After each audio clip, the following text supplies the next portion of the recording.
KVP news में आपका स्वागत है। प्रस्तुत है केवीपी न्यूज से आज के समाचार। चुनाव आयोग ने देश भर में स्पेशल इंटेंसिव रिवीजन यानी एसआईआर के तीसरे चरण का ऐलान कर दिया है, जिसमें दिल्ली, कर्नाटक समेत कुल 22 राज्यों और केंद्र शासित प्रदेशों में मतदाता सूची का व्यापक पुनरीक्षण अप्रैल 2026 से शुरू होने की योजना है। आयोग ने इन प्रदेशों के मुख्य निर्वाचन अधिकारियों को पत्र लिखकर तैयारी जल्द पूरी करने के निर्देश दिए हैं, ताकि डोर टू डोर सत्यापन समेत सभी आवश्यक प्रक्रियाएं समय पर शुरू की जा सकें। ऐसे राज्यों और यूटीज में मतदाता सूची में नए नाम जोड़ना, मृतक या स्थानांतरित मतदाताओं के नाम हटाना तथा किसी भी तरह की त्रुटियों को सुधारना शामिल है। वर्तमान में एसआईआर पहले से 12 राज्यों और केंद्र शासित प्रदेशों में जारी है तथा बाकी जगहों पर इसका विस्तार किया जा रहा है। ये कदम चुनाव आयोग की मतदाता सूची को अद्यतित, सटीक और पारदर्शी बनाने की दिशा में एक बड़ा प्रयास है। सुप्रीम कोर्ट ने भारत में मुफ्त योजनाओं यानी फ्रीबी संस्कृति पर चिंता व्यक्त करते हुए कहा है कि ये देश के आर्थिक विकास और काम करने की आदत पर नकारात्मक प्रभाव डाल सकती है।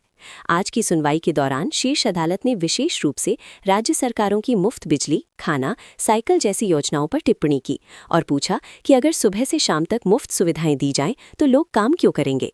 कोर्ट ने यह भी कहा कि ऐसे व्यापक मुफ्त लाभों से काम करने की संस्कृति कमजोर हो सकती है और इससे रोजगार के अवसर सृजन पर ध्यान कम हो सकता है।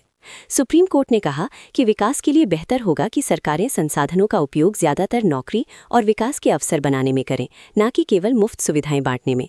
अदालत ने इस मसले पर केंद्र और अन्य पक्षों को नोटिस भी जारी किया है और कहा कि गरीबों की मदद आवश्यक है, लेकिन बिना सोच समझ के सबको मुफ्त सुविधाएं देना अपीलिंग पॉलिसी जैसा दिख सकता है।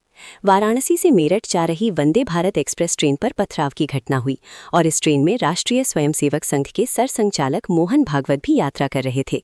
घटना उत्तर प्रदेश के हरदोई जिले के कौढ़ा गांव के पास हुई, जहां किसी ने ट्रेन पर पत्थर फेंके। इससे ट्रेन के एक कोच की खिड़की का शीशा टूट गया। हालांकि इससे कोई यात्री घायल नहीं हुआ और भागवत पूरी तरह सुरक्षित रहे। घटना के बाद ट्रेन सुरक्षा के बीच मेरठ स्टेशन पर देर रात उतरी, जहां भारी सुरक्षा व्यवस्था दिखाई दी। रेलवे पुलिस और जीआरपी इस मामले की गहन जांच कर रही है, ताकि ये पता चल सके कि पथराव लापरवाही थी या जानबूझकर किया गया हमला। मोहन भागवत मेरठ में 2 दिवसीय संवाद कार्यक्रम में भाग लेने आए हैं। उत्तराखंड में आगामी जनगणना को लेकर जनगणना निदेशक ने बताया है कि इस बार खाली पड़े घरों की भी गिनती की जाएगी, ताकि पलायन और बंद मकानों की वास्तविक स्थिति सामने आ सके। उन्होंने कहा कि पहली बार पूरी जनगणना प्रक्रिया पेपरलेस होगी और डेटा मोबाइल व टैब आधारित डिजिटल माध्यम से सीधे ऑनलाइन दर्ज किया जाएगा, जिससे पारदर्शिता और सटीकता बढ़ेगी। साथ ही प्रवासियों के लिए भी स्पष्ट नियम तय किए गए हैं, ताकि जो लोग अपने मूल निवास स्थान से बाहर रह रहे हैं उनका विवरण सही तरीके से दर्ज हो सके। जनगणना 2 चरणों में संपन्न होगी, जिसमें पहले मकानों की सूची तैयार की जाएगी और फिर आबादी का विस्तृत विवरण लिया जाएगा। अधिकारियों के अनुसार ये प्रक्रिया राज्य की विकास योजनाओं, संसाधनों के बेहतर वितरण और पलायन की स्थिति को समझने में महत्वपूर्ण भूमिका निभाएगी। नई दिल्ली में आयोजित एआई समिट में नरेंद्र मोदी ने कहा कि डीप फेक और भ्रामक सूचनाओं पर रोक लगाने के लिए आर्टिफिशियल इंटेलिजेंस से तैयार किए गए कंटेंट पर स्पष्ट लेबल लगाना जरूरी है, ताकि आम लोगों को ये पता चल सके कि कौन सा वीडियो, फोटो या टेक्स्ट एआई द्वारा बनाया गया है और कौन सा वास्तविक है। उन्होंने जोर दिया कि एआई का विकास पारदर्शिता और जिम्मेदारी के साथ होना चाहिए, जिससे तकनीक पर लोगों का भरोसा बना रहे। वहीं मुकेश अंबानी ने घोषणा की कि रिलायंस समूह आने वाले वर्षों में एआई क्षेत्र में करीब 10 लाख करोड़ का निवेश करेगा। उन्होंने कहा कि जिस तरह मोबाइल डेटा सस्ता हुआ, उसी तरह एआई को भी आम जनता के लिए किफायती और सुलभ बनाया जाएगा, जिससे देश में तकनीकी विकास और रोजगार के नए अवसर पैदा होंगे। गगनयान मिशन के लिए एक बड़ी उपलब्धि है कि उसके ड्रोग पैराशूट का क्वालिफिकेशन लेवल लोड टेस्ट सफलतापूर्वक पूरा कर लिया गया है। इस परीक्षण में पैराशूट को सामान्य उड़ान की अपेक्षा ज्यादा भार डालकर जांचा गया, ताकि ये सुनिश्चित किया जा सके कि वो असली स्थितियों में भी मजबूती से काम करेगा और भरोसेमंद रहेगा। ये टेस्ट चंडीगढ़ में डीआरडीओ की रेल ट्रैक रॉकेट स्लेड यानी आरटीआरएस सुविधा में किया गया, जहां पैराशूट को उच्च गतिशील परिस्थितियों में गिरते समय फैलने और भार सहने की क्षमता के लिए परखा गया। सफल परीक्षण गगनयान मिशन के दौरान अंतरिक्ष यात्रियों के सुरक्षित धरती पर वापसी के लिए पैराशूट सिस्टम की विश्वसनीयता सुनिश्चित करने की दिशा में एक महत्वपूर्ण कदम है। इस उपलब्धि पर रक्षा मंत्री और एजेंसी टीमों को शुभकामनाएं दी गई हैं। डोनाल्ड ट्रंप की पहल पर आयोजित बोर्ड ऑफ पीस की अहम अंतर्राष्ट्रीय बैठक में भारत पर्यवेक्षक यानी ऑब्जर्वर देश के रूप में शामिल हुआ। ये बैठक गाजा में जारी संकट और युद्ध के बाद राहत एवं पुनर्निर्माण की दिशा में वैश्विक सहयोग बढ़ाने के उद्देश्य से बुलाई गई थी, जिसमें करीब 50 देशों के प्रतिनिधियों ने भाग लिया। बैठक के दौरान गाजा के लिए लगभग 1.5 लाख करोड़ के बड़े राहत पैकेज का ऐलान किया गया, जिसमें अमेरिका सहित कई देशों ने आर्थिक सहायता देने का वादा किया। भारत ने औपचारिक सदस्य न होते हुए भी बैठक में मौजूद रहकर शांति और मानवीय सहायता के प्रयासों का समर्थन किया। इस पहल को गाजा में स्थिरता, पुनर्निर्माण और अंतर्राष्ट्रीय समन्वय की दिशा में एक महत्वपूर्ण कदम माना जा रहा है। एप्स्टीन फाइल्स के नए खुलासे ने हंगामा मचा दिया है, जिसमें अमेरिकी होटल चेन हयात के एग्जीक्यूटिव चेयरमैन थॉमस प्रिट्जकर ने 16 फरवरी 2026 को इस्तीफा दे दिया।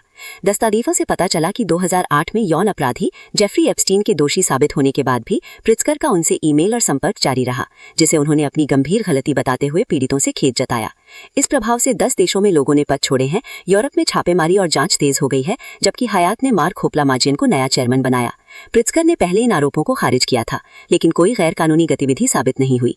पाकिस्तान में पूर्व प्रधानमंत्री इमरान खान की रिहाई की मांग को लेकर राजनीतिक तनाव बढ़ गया है, जहां उनके समर्थकों ने खैबर पख्तूनवा और पंजाब को जोड़ने वाले महत्वपूर्ण अटक ब्रिज पर कब्जा कर लिया और उसे कई घंटों तक रोके रखा।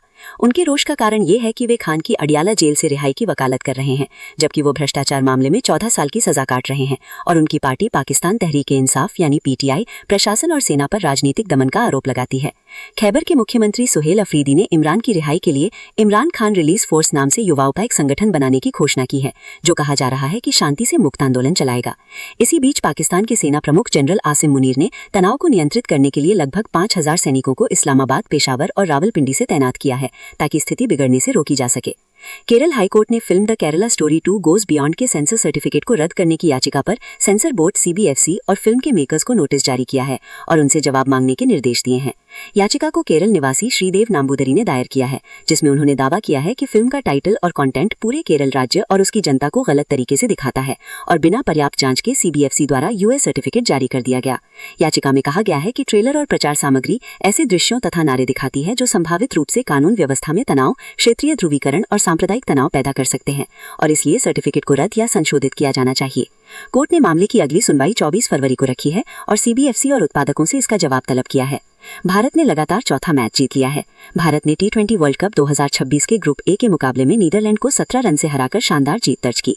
अहमदाबाद के नरेंद्र मोदी स्टेडियम में खेले गए इस मैच में भारत ने पहले 193 6 रन बनाए, जिसमें शिवम दुबे ने 31 गेंदों में 66 रन की आक्रामक पारी खेली, जो उनके वर्ल्ड कप में पहली 50 थी। उनके साथ हार्दिक पांड्या 30 रन ने भी महत्वपूर्ण योगदान दिया। जवाब में नीदरलैंड्स की टीम ने 176 7 रन बनाए, लेकिन भारत के गेंदबाजों ने वो लक्ष्य पूरा नहीं होने दिया। वरुण चक्रवर्ती ने 3 विकेट लिए, जिससे नीदरलैंड्स की वापसी रोक दी गई और भारत को लगातार चौथी जीत मिली। इस प्रदर्शन से टीम इंडिया अब अनबीटन रहते हुए सुपर 8 चरण में प्रवेश कर चुकी है। रणजी ट्रॉफी 2025-26 में जम्मू कश्मीर ने 67 साल के इंतजार के बाद इतिहास रचा और पहली बार रणजी ट्रॉफी के फाइनल में अपनी जगह पक्की कर ली। सेमीफाइनल मुकाबले में उन्होंने बंगाल को 6 विकेट से हराया। लक्ष्य 126 रन को 34.4 ओवर में पूरा किया। इस ऐतिहासिक जीत में ऑलराउंडर आकिब नबी ने शानदार प्रदर्शन करते हुए मैच में कुल 9 विकेट लिए और प्लेयर ऑफ द मैच रहे, जिससे टीम को निर्णायक बढ़त मिली। अब जम्मू कश्मीर का सामना फाइनल में कर्नाटक से होगा और ये जीत राज्य के क्रिकेट इतिहास में एक मिसाल बन गई है। बांग्लादेश के नए खेल मंत्री अमीनुल हक ने कहा है कि उनकी सरकार भारतीय क्रिकेट कंट्रोल बोर्ड यानी बीसीसीआई और भारत के साथ टूटे हुए संबंधों को सुधारने की इच्छा रखती है। उन्होंने शपथ ग्रहण के बाद भारत के उप उच्चायुक्त से मुलाकात कर T20 वर्ल्ड कप विवाद पर बातचीत की और बताया कि वे इस मुद्दे को जल्द बातचीत से सुलझाना चाहते हैं। हक ने यह भी कहा कि बांग्लादेश सभी पड़ोसी देशों के साथ दोस्ताना और मैत्रीपूर्ण रिश्ते बनाए रखना चाहता है तथा खेल के साथ साथ अन्य क्षेत्रों में भी भारत के साथ अच्छे संबंधों को प्राथमिकता देगा। 20 फरवरी 2026 को भारत के विभिन्न राज्यों में मौसम विविधतापूर्ण बना हुआ है, जहां दक्षिणी राज्यों जैसे तमिलनाडु, केरल में हल्की से मध्यम बारिश की संभावना है तथा उत्तर भारत में उत्तराखंड, हिमाचल प्रदेश, झारखंड, पश्चिम बंगाल में गरज चमक के साथ भारी बारिश का अलर्ट जारी है।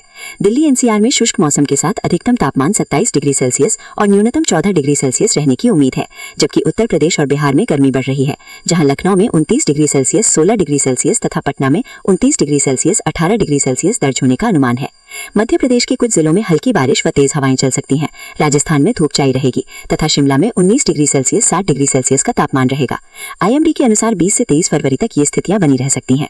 इसी के साथ केवीपी न्यूज से आज के समाचार समाप्त हुए। नमस्कार।